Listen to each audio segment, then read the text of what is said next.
आपने कभी ख्याल किया है कि संसार में बड़े से बड़ी बिल्डिंगें, इमारतें पुरुषों ने बनाई हैं। आज भी किसी बड़े होटल में राजा महाराजा के यहाँ अगर रसोइया रखा जाता है तो पुरुष को रखा जाता है। सारी रचनात्मकता, नई नई चीज़ों की खोज करना, ये पुरुष इसके लिए व्याकुल रहते हैं।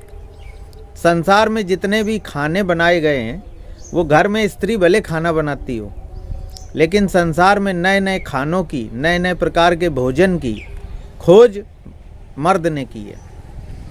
आदमी इतना उत्सुक क्यों है? बड़ी बड़ी पेंटिंग बनाना, चित्रकार बनना, गीत संगीत पैदा करना।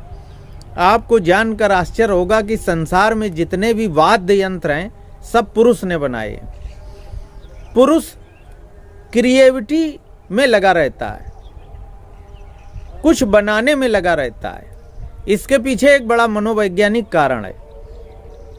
पुरुष स्त्री के सामने हीनता की वजह से कुछ करके दिखाना चाहता है कि मैं भी कुछ बना सकता हूँ, मैं भी कुछ रचना कर सकता हूँ, और इसलिए संसार में अनेक चीज़ों की रचना पुरुष किया करते हैं। अपवाद स्वरूप आपको कभी कोई स्त्री मिलेगी जो चित्रकार होगी, या बिल्डिंग बना रही होगी, या किसी बड़े होटल में खाना बना रही होगी।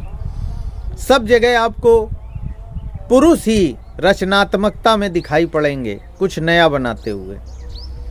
क्योंकि स्त्री इतनी बड़ी रचना कर देती है कि उसे कुछ और रचना करने की ज़रूरत नहीं है।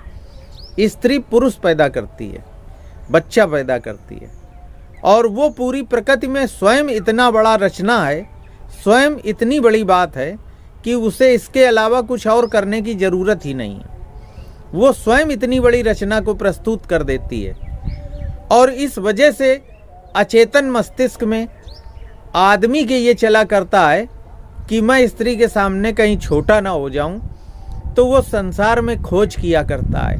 कहीं परमाणु बम की, कहीं चित्रकार बनता है, कहीं संगीतकार बनता है, और कहीं कुछ बनता है, कहीं कुछ बनता है।